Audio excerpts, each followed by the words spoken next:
Welcome to India next. అసలు ఏపీలో ఎలాంటి రాజకీయం జరుగుతోంది? ఇక్కడ వైఎస్ఆర్ వారసులుగా ఎవరిని ప్రజలు చూస్తున్నారు అనే చర్చ అయితే ఇప్పుడు ప్రధానంగా కనిపిస్తుంది. వైఎస్ఆర్ జయంతి వేడుకల సందర్భంగా ఏపీలో నిర్వహించిన అంటే ఏపీ కాంగ్రెస్ శాఖ షర్మిల ఆధ్వర్యంలో నిర్వహించిన సమావేశంలో తెలంగాణ ముఖ్యమంత్రితో పాటుగా క్యాబినెట్ మంత్రులంతా కూడా పాల్గొనటం, ఇదంతా కూడా వాళ్ళు చేసిన వ్యాఖ్యలు అయితే ఇప్పుడు ఒక రకమైన ఆసక్తిని పెంచుతున్నాయి. ఎందుకంటే ఎక్కడైతే మేము కోల్పోయామో అక్కడి నుంచే పార్టీని బలోపేతం చేస్తాము అన్న రీతిలో రేవంత్ రెడ్డి మాట్లాడటం జరిగింది. ఇక్కడ ఒక ఆసక్తికర పరిణామం ఏంటంటే, ప్రతిపక్ష నాయకుడిగా హోదా కూడా లభించని జగన్ భవిష్యత్తు వ్యూహం ఏ విధంగా వేస్తాడు అనేదైతే ఇక్కడ చర్చ జరుగుతున్న సమయంలో ఇక్కడ తన శాసనసభ సభ్యత్వానికి రాజీనామా చేసి పార్లమెంటుకి ఎన్నికలకి కడప నుంచి కూడా పార్లమెంటుకి పోటీ చేస్తాడు జగన్ అనే ఒక వాదన అయితే బలంగా వినిపిస్తోంది. దాన్ని ఆదాయం చేసుకొనే ఇక్కడ రేవంత్ రెడ్డి కూడా కీలక వ్యాఖ్యలు చేయటం జరిగింది.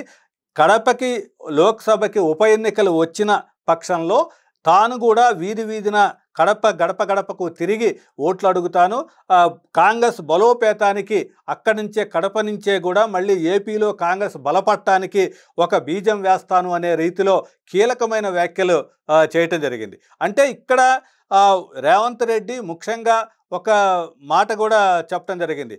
ఏపీలో ఉన్న అది బీజేపీ ప్రభుత్వమే, బి అంటే బాబు, తర్వాత జే అంటే జగను, తర్వాత పవన్ కళ్యాణ్. ఈ రాష్ట్రంలో బీజేపీ అధికారంలో ఉంది.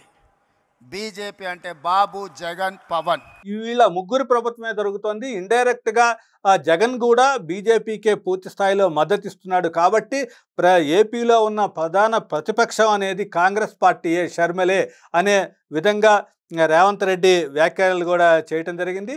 దీన్ని నిశ్చితంగా పరిశీలించినట్టయితే ఇక్కడ తెలంగాణలో ఉన్న అధికారాన్ని ఉపయోగించుకొని ఇప్పుడు కాంగ్రెస్ని ఏపీలో బలోపేతం చేయటానికి పూర్తి స్థాయిలో కాంగ్రెస్ అధిష్టానం అనేది రేవంత్ రెడ్డికి ఒక బాధ్యతలు అప్పగించింది అనే అనుమానాలు కూడా వస్తున్నాయి. ఎందుకంటే ఇంతకుముందు ఇక్కడ కూడా పార్లమెంట్ ఎన్నికలు, అక్కడ అసెంబ్లీ ఎన్నికలు ఒకేసారి రావటం వల్ల పూర్తి స్థాయిలో సమయం కేటాయించలేకపోయారు.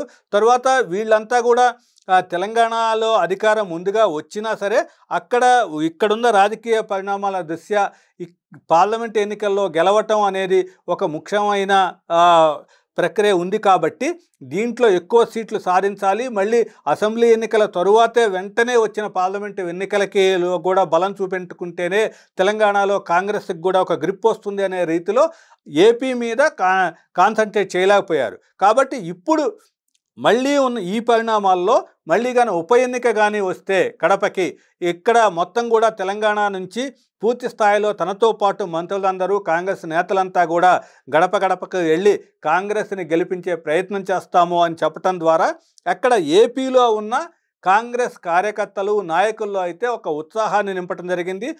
మీ అందరికీ కూడా ఎలాంటి మద్దతు కావాలన్నా మేము అందిస్తాము అనే కీలక వ్యాఖ్యలు కూడా చేయటం జరిగింది.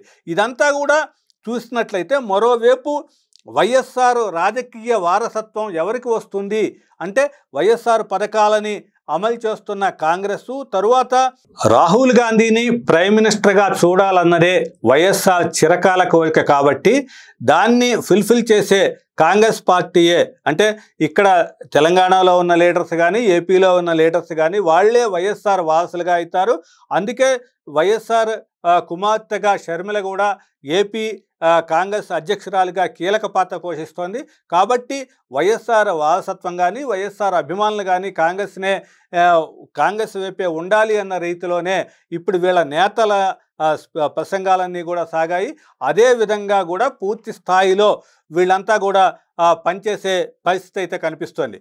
కాబట్టి కడప ఇక్కడ జగన్ మాటుకు ఏదైనా సరే శాసనసభలో అంటే ప్రతిపక్ష హోదా లేకుండా తర్వాత 11 మందే ఎమ్మెల్యేలు ఉండటం, వీళ్ళన్నీ కారణంగా శాసనసభకి దూరమైనట్లయితే పార్లమెంటుకు పోదామని ఒక ప్రచారం జరుగుతుంది. కాబట్టి అలాంటిది ఏదైనా ఉప ఎన్నిక ఏదొచ్చినా సరే దానిని పూర్తి స్థాయిలో అవకాశంగా తీసుకునే పరిస్థితి అయితే కాంగ్రెస్కి కనిపిస్తుంది.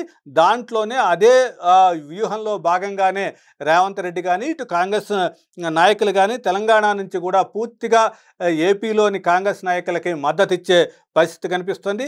ఏదేమైనా సరే వైఎస్ఆర్ వారసత్వాన్ని కాంగ్రెస్ వైపే తిప్పుకోవాలి. వైఎస్ఆర్కి పూర్తి స్థాయిలో అంటే పార్టీలకు అతీతంగా అభిమానులు ఉన్నారు కాబట్టి వాళ్ళందరినీ కూడా కాంగ్రెస్ ఓటు బ్యాంకుగా మార్చుకునే ప్రక్రియ అయితే చేయాలనేది అయితే ఇప్పుడు కాంగ్రెస్ వ్యూహంగా కనిపిస్తోంది. దాంట్లో భవిష్యత్ పరిణామాల్లో ఏ విధంగా ఉంటాయి, తెలుగుదేశాన్ని తర్వాత ఈ ఎన్డీఏ కూటమిని ఎదుర్కొని కాంగ్రెస్ ఏ మేరకు ఏపీలో బలపడుతుంది అనేది అయితే చూడాల్సి ఉంది.